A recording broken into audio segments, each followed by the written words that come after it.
today, and we will talk about how Chamkila is games. The second trailblazer is a person who's given India a voice globally when it comes to media and entertainment. She stands as a global powerhouse of creating stories. The corporation, the streaming service she belongs to, has completely changed the way we look at content around us. And these stories are million and billion. She sits with them in her pocket and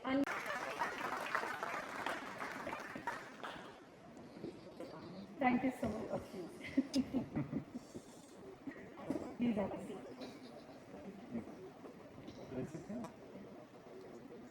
Okay, guys. So let's first congratulate them for never would have gotten made if it was another time. It's also the time that we belong to, which is this consciousness that them trailblazers have. Let me start with you, Monica. Today, when we look at the slate and the tapestry of Netflix India, it's also stories which are local and they're going global.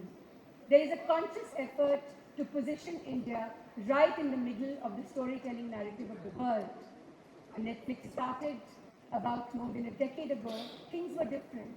And within the next 2-3 years, you started to see that change, which is now unleashing into this big tapestry. Tell us a little about it and how you are able to get these gems out every now and then. I think this moment is thrilling, where we are right now in the journey of storytelling across the world. We have never experienced a time when a story coming from any part of the world actually has a global audience, and that audience is just waiting for something to completely blow their mind. And here is a wonderful confluence of creativity and technology that has really given the opportunity to creators to not be limited to where they are. And the biggest creative leap in this has actually been, the resurgence of hyperlocal. What we used to say, our stories are meant for a country, our audience, and yes, they are. For us at Netflix, it's so important to make stories for our audiences in India.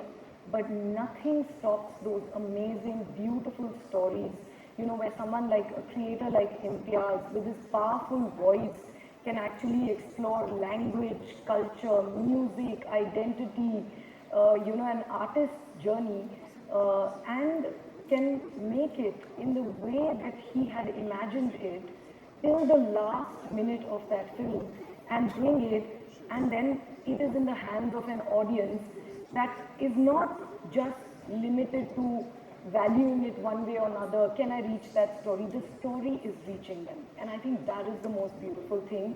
And I feel that for us at Netflix, just being in this moment and being able to enable such culture-defining storytelling from India to India and the world is, I think, the best thing that's happened.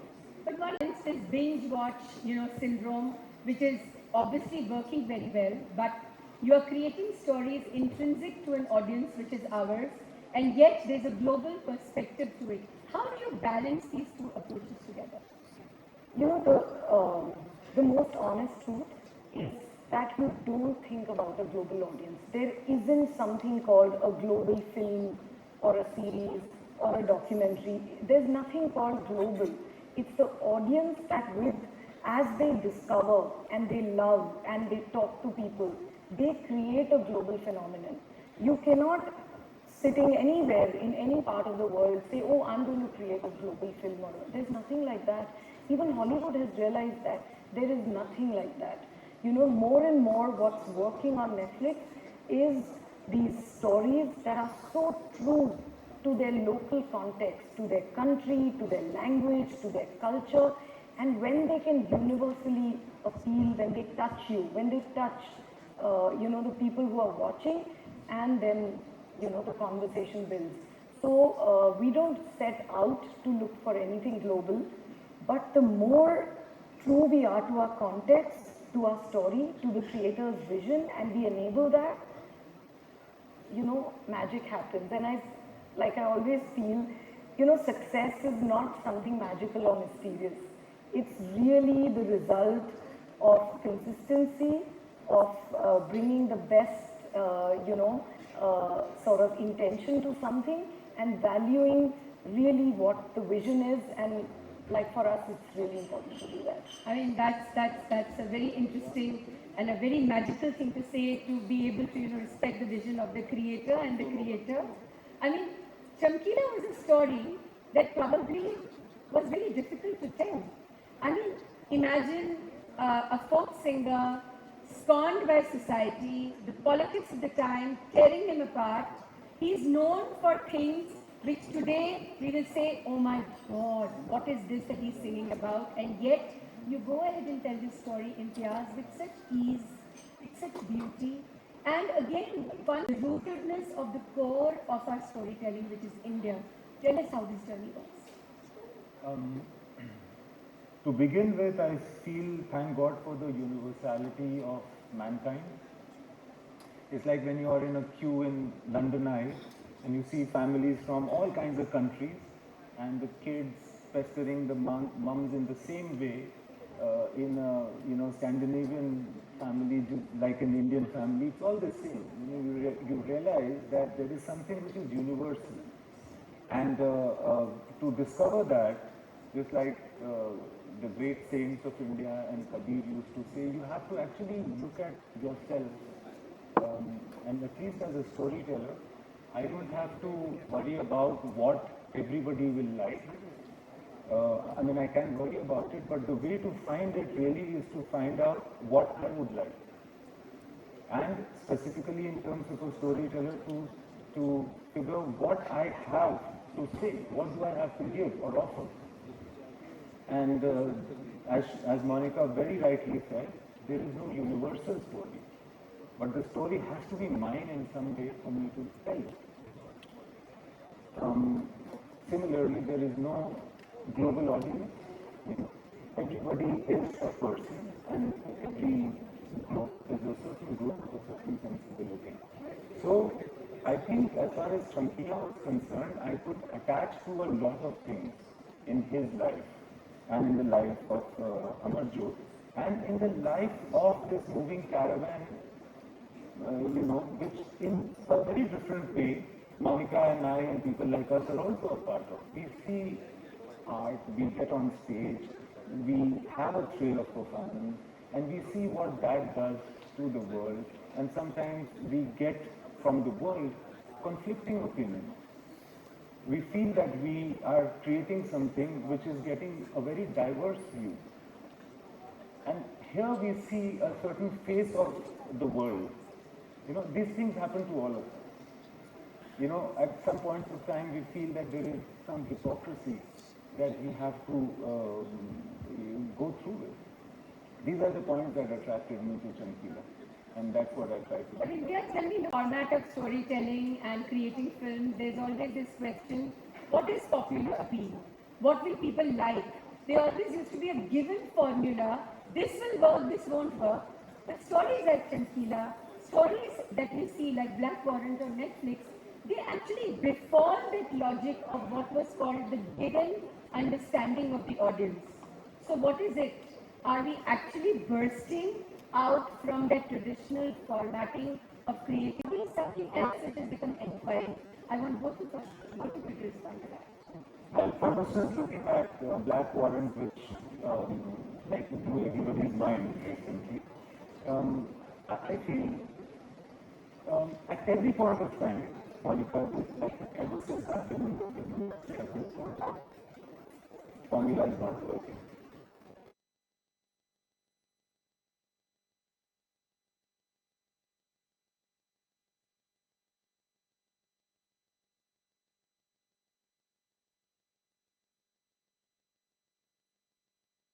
Because we don't know what is working, we don't know what kind of film will work, nothing is working. So we came in and out of desperation, we said, we know, give us a chance to make films. And, and we did what we could. So again, the same story, that it's not working, and thank God that it's not. But Black Warrant, was, I guess, I don't know how you approach it, but then when I go onto Netflix, there is so much, right? There is so much. It's like a buffet which has so many items that you might just feel sated looking at it, you know. So I have to decide in a microwave of what to watch. She has to decide in a microwave of what to put on the table, which will break through. So I think this is an instinctive decision that an audience member makes, but let's hear from you how you decide. It's a simplest question and the hardest question to answer. I don't think there is a formula again to making that decision. You just know it. And I'll go back to Chamkila actually, Imtiaz, because Chamkila, when the conversation happened, you had a script, and what was on the page was really very engaging, but half the film was in Imtiaz's mind. Yeah, that's true actually. It was, and there is something that, we say when you feel at Netflix, there's a term that we use, when you feel that something is uncomfortably exciting, It's risky in a way, but you know that it could get loved by a lot of people, and you feel that urgency to put that story out. Like there's a feeling that you get, which you can't define. It's a feeling that a creator gets. It's a feeling that an audience may have when they are watching.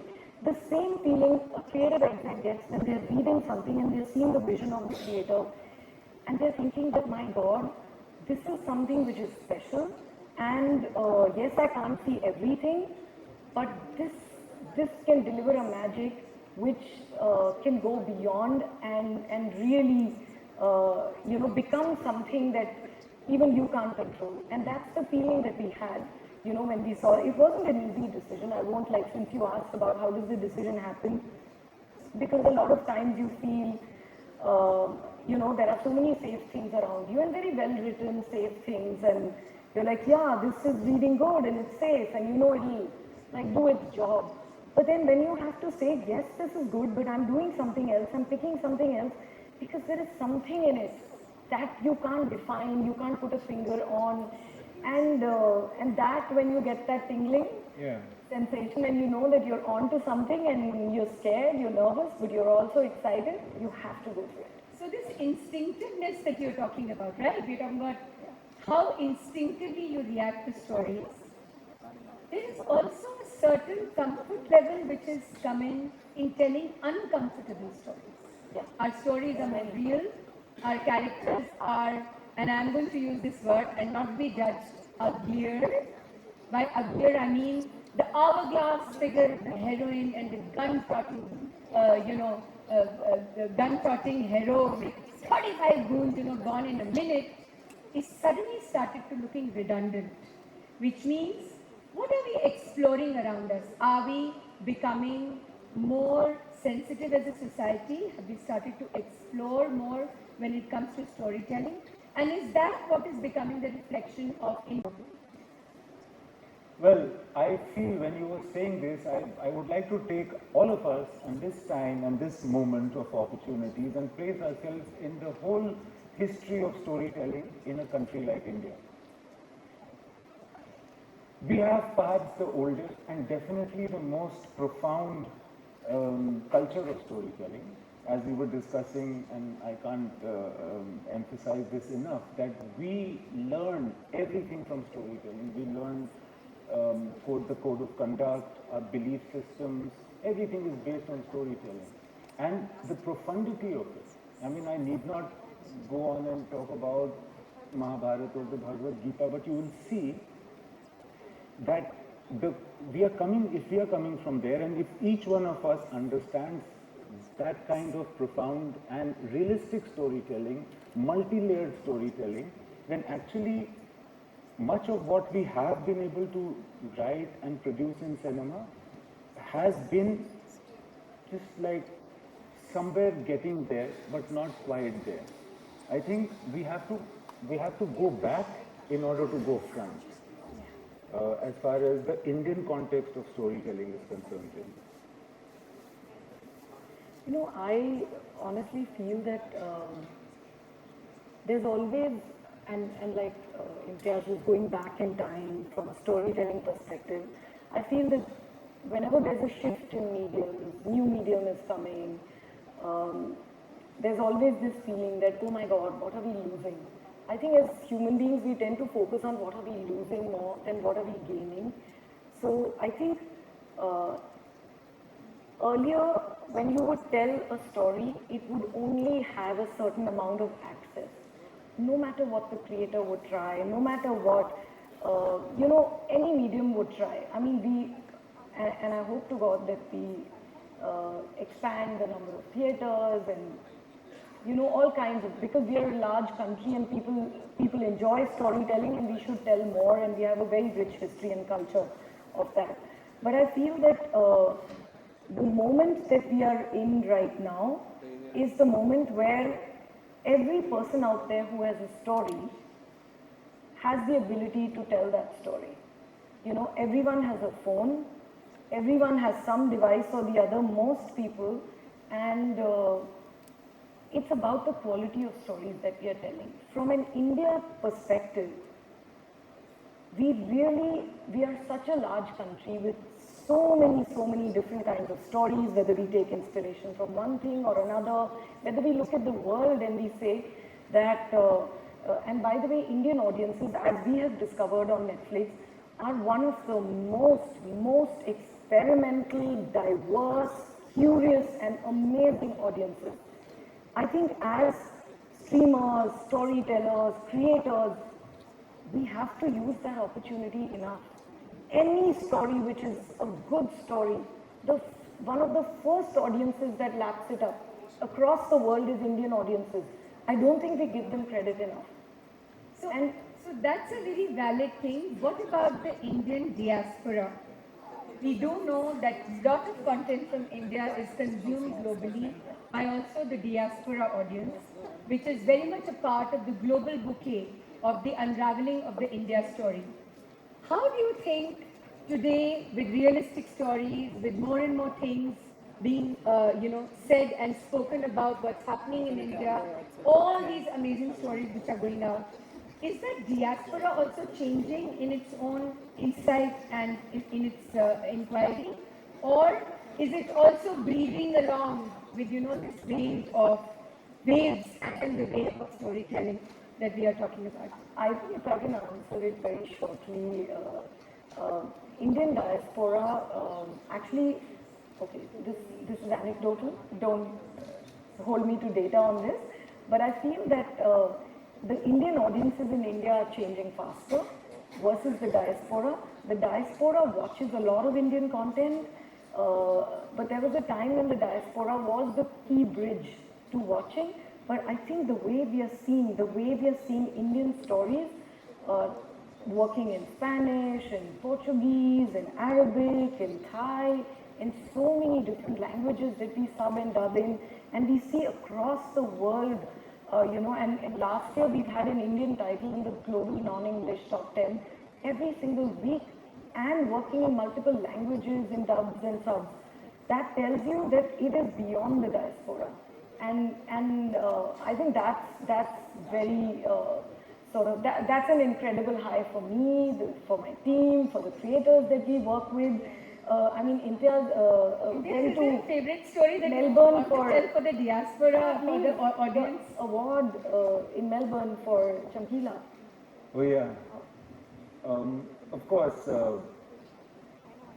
But not only that, Monica, I would also like to say that when we decided to make Chamkila a direct-to-digital film, that was a time of consternation for all of us because we hadn't done it before. But there are terrific advantages. There are so many things that I learned. And it's not as though every film that I make will be direct-to-digital. I mean, there is... But as she said, there is opportunity of telling a story in the way that it deserves to be told, because there is like more vehicles, there are more, and everything should grow, I feel.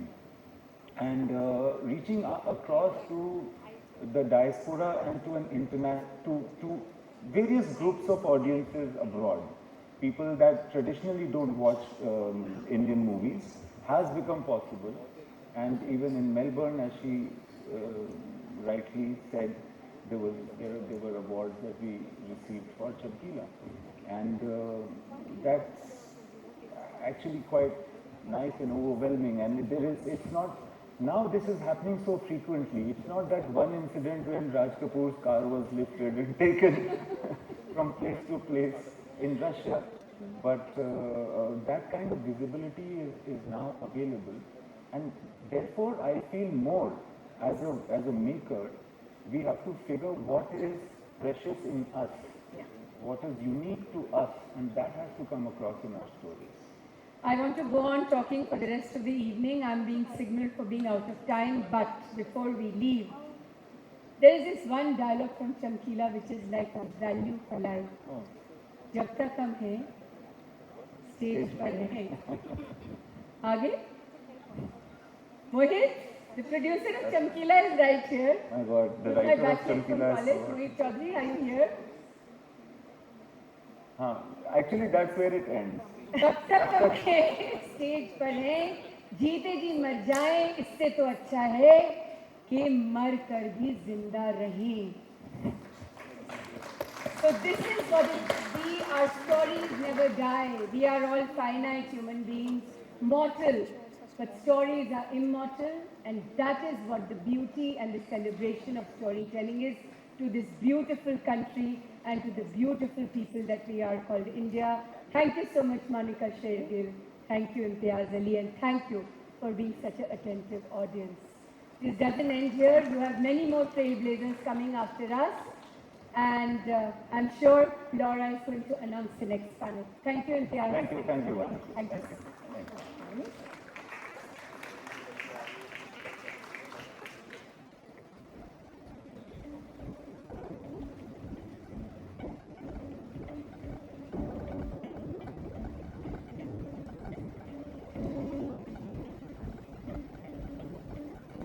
It's an excellent session there. Thank you so much to Danny and her panel.